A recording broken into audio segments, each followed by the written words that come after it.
नमस्कार किसान भाइयों। आज हम इस वीडियो में बात करेंगे प्याज में एनपीके के स्प्रे। प्याज में एनपीके के 3 स्प्रे अगर आपने कर दिए किसान भाइयों, तो आप ना तो किसी टॉनिक की जरूरत होगी और ना ही किसी पीजीपी मतलब प्लांट ग्रोथ प्रमोटर की जरूरत होगी। वीडियो देखने से पहले किसान भाइयों, आप वीडियो को लाइक कर ले और चैनल को सब्सक्राइब कर ले। देख लेते हैं किसान भाइयों, ये 3 स्प्रे कौन से हैं, कब करना है और मात्रा क्या है, और हमें स्प्रे करते समय कौन सी सावधानी बरतने की जरूरत है। पहला स्प्रे किसान भाइयों, एनपीके 19-19-19। एनपीके एक वाटर सोल्यूबल मतलब जल में पूरी तरह से घुलनशील खाद है। इसमें 19% नाइट्रोजन है, 19% फास्फोरस है और 19% पोटास है, जो एनपीके के नाम से मार्केट में आता है। ब्रांड बहुत सारे, आपको जो उचित लगे वो आप खरीद सकते हैं। इस समय किसान भाइयों, जो आपकी प्याज की फसल को संतुलित ग्रोथ की जरूरत होती है, एनपीके 19-19 में संतुलित मात्रा में नाइट्रोजन, पोटास और फास्फोरस है, जिनकी मात्रा 19% है। नाइट्रोजन किसान भाइयों इस समय वेजिटेटिव ग्रोथ प्रदान करेगा, जो कि फसल बोने के बाद से तो 2 महीने तक आपको वेजिटेटिव ग्रोथ पर ध्यान देना चाहिए किसान भाइयों। फास्फोरस जड़ों और तने को लंबा और मजबूती प्रदान करने में आपकी सहायता करेगा। वहीं इसमें 19% पोटास है। प्याज की फसल की क्वालिटी और पोषक तत्वों के आवागमन में सहायता प्रदान करने में पोटास की भूमिका महत्वपूर्ण होती है किसान भाई। तीनों पोषक तत्व आपके प्याज की फसल को संतुलित वृद्धि को प्रदान करने में सहायता प्रदान करेंगे। अब बात कर लेते हैं एनपीके 19-19 को कब स्प्रे करना है किसान भाइयों। किसान भाइयों, आपके प्याज की फसल लगाने से 30 से 35 दिन हो जाए, उस समय हमें एनपीके 19-19 का स्प्रे कर देना चाहिए। इसकी मात्रा की बात करते हैं किसान भाइयों, तो इसकी मात्रा प्रति पंप 15 लीटर वाला जो पंप होता है, उसमें आप 50 से 60 ग्राम ले सकते हैं। इसकी मात्रा 70 ग्राम से अधिक ना करें, वरना आपको पत्तियां पीली पड़ने की समस्याओं का सामना करना पड़ सकता है। किसान भाइयों, अगर इसके साथ आप एक माइक्रो न्यूट्रिएंट मिक्सचर मिला लेते हैं, जो कि मार्केट में अवेलेबल है, पाउडर फॉर्म में भी और लिक्विड फॉर्म में भी। इसमें 6 से 8 माइक्रोन्यूट्रिएंट होते हैं, जैसे लोहा, जिंक, कॉपर, मैग्नीज, बोरान और मेलिब्लेडिनम। आप किसी एक कंपनी का कोई माइक्रोन्यूट्रिएंट मिक्सचर लीजिए, उसमें पढ़ के लीजिए कि उसमें लोहा, जिंक, कॉपर, मैग्नीज, बोरान और मोलिब्लेडिनम आदि पोषक तत्व है या नहीं। अन्यथा कोई दूसरा टॉनिक भी आपको दुकानदार चिपका सकता है, तो लेते समय आप ये सावधानी बरत सकते हैं किसान भाइयों। इसकी मात्रा आपको प्रति पंप लेना है किसान भाइयों 30 से 40 ग्राम। अगर आप लिक्विड में लेते हैं तो 30 से 40 ml प्रति पंप 15 लीटर वाला आप लेकर मिक्सचर कर स्प्रे कर दें। किसान भाइयों, इसके साथ आप फंगीसाइड या फिर इंसेक्टिसाइड मिलाना चाहते हैं तो मिला सकते हैं, लेकिन अगर आप माइक्रोन्यूट्रिएंट और एनपीके 19-19 का ही स्प्रे करेंगे तो आपको जो रिजल्ट है वो शानदार देखने को मिल सकता है। किसान भाइयों, अब बात कर लेते हैं हम एनपीके 0-34 का, जो कि इस क्रम में दूसरा स्प्रे है। हमें दूसरा स्प्रे करना है प्याज की फसल में एनपीके 0-34 का।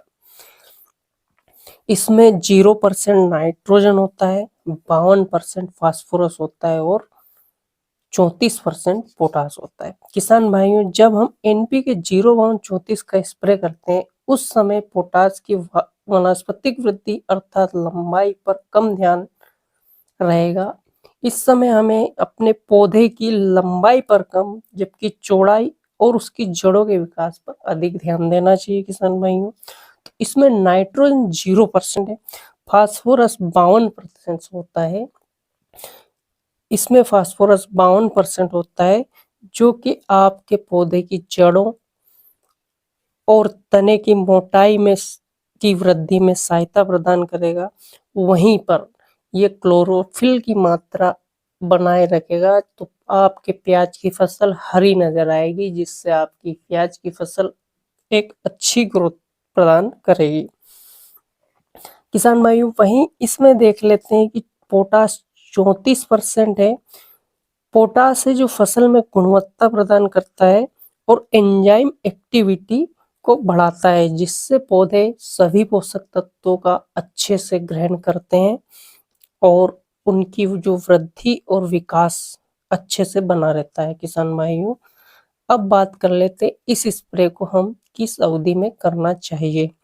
किसान भाइयों, जब आप प्याज की फसल लगाए 60 से 70 दिन की हो चुकी हो, उस अवस्था में हमें NPK 05234 का स्प्रे कर लेना चाहिए। इसके साथ भी आप ध्यान रखें, माइक्रोन्यूट्रिएंट का जो मिक्सचर हम पहले बता चुके हैं वही आपको मिलाना है, उसी मात्रा में आपको मिलाना है। NPK 05234 की मात्रा 15 लीटर पंप में आप 50 से 60 ग्राम इसे ले सकते हैं।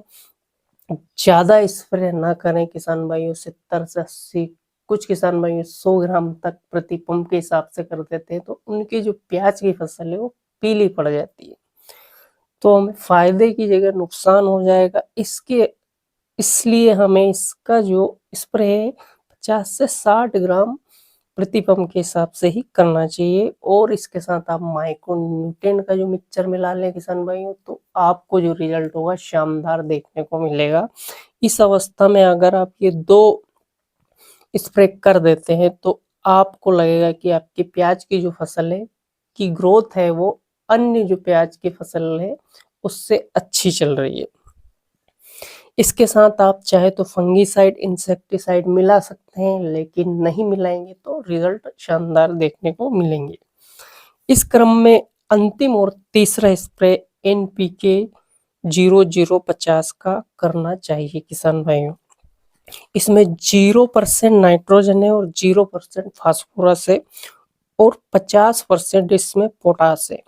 इसमें जो 50% पोटास है किसान भाइयों, वो आपकी फसल में जो कंद बढ़ने में सहायता प्रदान करेगा, साथ ही साथ प्याज की क्वालिटी को भी ये निखारेगा।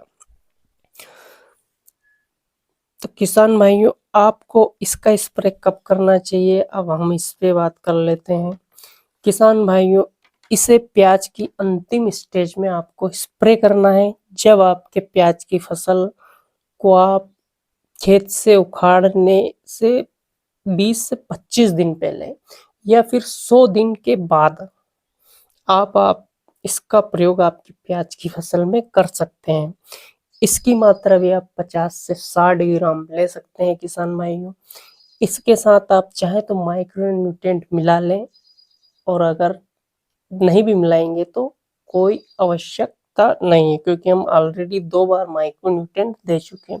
इसके साथ एक बात आपको ध्यान रखना जरूरी है, इसके साथ आप फंगीसाइड और इंसेक्टिसाइड थ्रिप्स के लिए दवाई अवश्य मिलाएं, क्योंकि इस समय वातावरण में टेम्परेचर काफी बढ़ चुका होता है, तो थ्रिप्स की समस्या भी ज्यादा बढ़ जाती है। तो थ्रिप्स इस समय हमें प्याज की फसल में नहीं लगना चाहिए। अगर थ्रिप्स लग गया तो हमारे उत्पादन में कमी आ जाएगी। तो इसके साथ आप फंगीसाइड ना भी मिलाए तो चलेगा, लेकिन कोई थ्रिप्स के लिए एक अच्छी सी दवा मिला लें किसान भाइयों और स्प्रे कर दे। अगर आप इन तीनों स्प्रे को समय से कर देते हैं किसान भाइयों, तो आपकी प्याज की फसल में किसी भी प्रकार की अन्य टॉनिक और जो प्लांट ग्रोथ जो खाद होते हैं उसे डालने की जरूरत नहीं रहेगी। आपका प्याज की फसल शानदार रूप से चलेगी और क्वालिटी भी शानदार होगी। तो धन्यवाद किसान भाई। वीडियो कैसा लगा आपको? वीडियो अच्छा लगा हो तो लाइक करिए और हमारे चैनल को सब्सक्राइब करिए। जय श्री राम। धन्यवाद।